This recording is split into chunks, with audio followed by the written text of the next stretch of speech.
श्रीबगलामुखेस्तव राजः वन्दे सकलसन्देहादावपावकमीश्वरं करुणावरुणावासं भक्तकल्पतरुं गुरुम् उल्लसत्तेत तत्तनुत्रयं निगमागम सर्वस्वामीडेहं तन्महन्मः ॐ पूर्वं स्थिरमायां च बगलामुखे सर्वतः दुष्टानां वाचमुच्चार्य मुखं पदं तथोद्धरेत् स्तम्भयेते ततो जिह्वां कीलयेते समुद्धरेत् बुद्धिं विनाशयेति पदं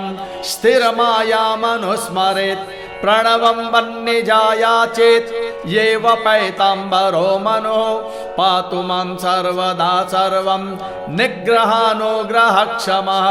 कर्णं नारदहरिषिः पातु पङ्क्तिच्छन्दोऽवतान्मुखं पीताम्बरा देवतातो हृन्मध्यमवतान्मम ह्लीं बीजं स्तनयोर्मेव्यात् स्वाहा शक्तिश्च दन्तयोः सकीलकं तथा गुह्ये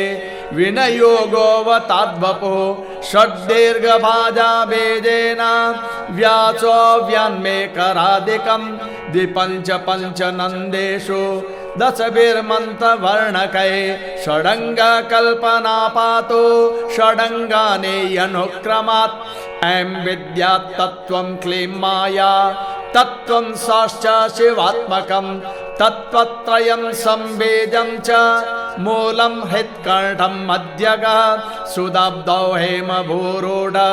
चम्पकोद्यानमध्यतः गारुडोत्पलनिर्व्यूढ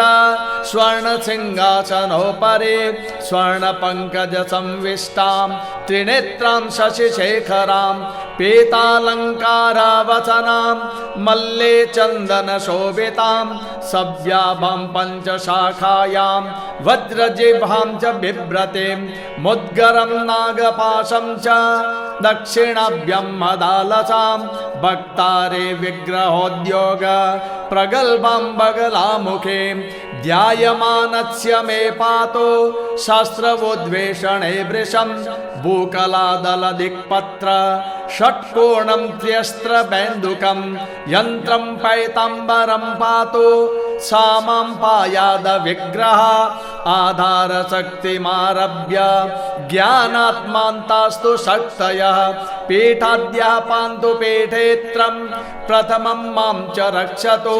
शान्तिशङ्कविशेषात्मा शक्तिभूतानि पान्तु माम् आवाहनाद्यः पञ्चापे मुद्राश्च सुमनोजलये त्रिकोणमध्यमारभ्य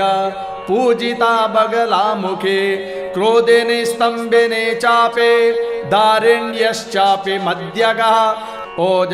ओजपूषादिपीठानि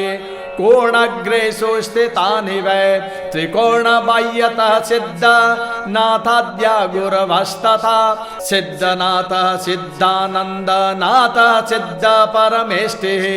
नाथः सिद्धः श्रीकण्ठश्च नाथः सिद्धचतुष्टयं पातु मामत षट्कोणे सुभगा भगरूपिणे भगोदया च भगने पातिने भगमालिने भगवाः च मां पातु षट्कोणाग्रेषु चक्रमात् त्वगात्मा शोणितात्मा च मांसात्मा मेधसात्मकः रूपात्मा परमात्मा च पातु मां स्थिरविग्रह अष्टपत्रेषु मूलेषु ब्रह्मे माहेश्वरी तथा कौमारी वैष्णवी वाराहीन्द्राणी च तथा पुनः चामुण्डा च महालक्ष्मीस्तत्र मध्ये पुनर्जया विजया च जयाम्बा च राजिता जृम्भिणी तथा स्तम्भिनी मोहिनी वश्याकर्षण्यथ तदग्रके असिताङ्गोरुरुश्चण्डः क्रोधोन्मत्त कपालिनः भीषणशापि संहार एते रक्षन्तु मां सदा ततः षोडशपत्रेषु मङ्गलास्तम्भिनी तथा जृम्भिणी मोहिनी वश्या ज्वाला सिंहे बलाहका भूधरा कल्मषा दात्रे कन्यका कालकर्षिणे भान्तिका मन्दागमना भोगस्था भावकेति च पातु मामत भो सद्मा दश दिक्षु दिगेश्वरा इन्द्रो अनलो यमो रक्षो वरुणो मारुतः शशि ईशो अनन्तः स्वयंभूश्च दशैते पान्तु मे वपो वज्रशक्तिर्दण्डखड्गौ पाशाङ्कुशगदाक्रमात् शूलं चक्रं सरोजं च तत्तच्छस्त्राणि पान्तु माम् अथ च पूर्वादि चतुर्दिशासु परतः क्रमात् पातु विघ्नेश बटुकौ योगिने क्षेत्रपालक गुरुत्रयं त्रिरेखासु पातु मे वपुरञ्जसा पुनः पीताम्बरा पातु उपचारैः प्रपूजिता सांगाभरणशक्तिश्च जयश्रीः पातु सर्वदा वलयं बटुकादिभ्यो रक्षां कुर्वन्तु मे सदा शक्तयः साधका वीराः पातु मे देवता इमः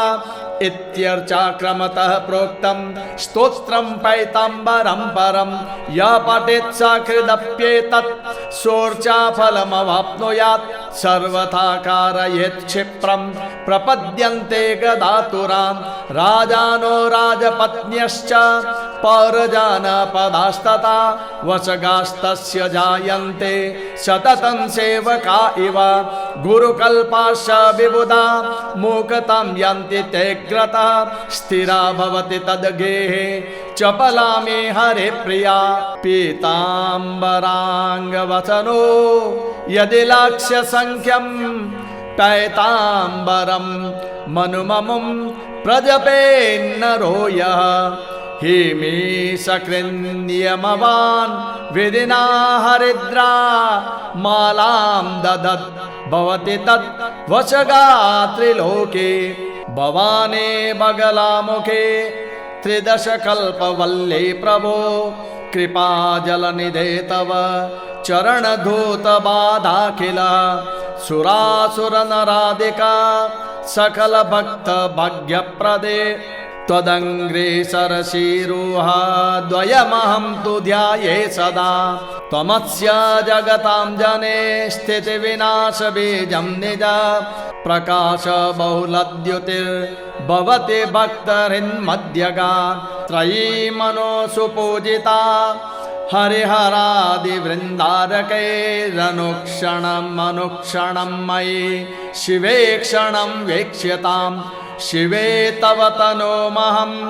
हरिहराद्यगम्यां परां निखिलतापप्रत्यूह हृदया भावयुक्तां स्मरे विदारय विचूर्णय ग्लपय शोषय स्तम्भय प्रणोदय विरोधय प्रविलय प्रबद्धारिणां पार्वते कृपालसन्मये कटाक्षपातं मना गणाकुलतया क्षणं क्षिप विपक्ष संक्षोभिणे यदि क्षणपथं गतः सकृदपि प्रभुः कश्चन स्फुटं मम वशं वदो भवतु तेन पीताम्बरे ॐ नमो भगवते महारुद्राय हुं फट् स्वाहा इति अथर्वणरहस्यान्तर्गतः श्रीबगलामुखी स्तवराजः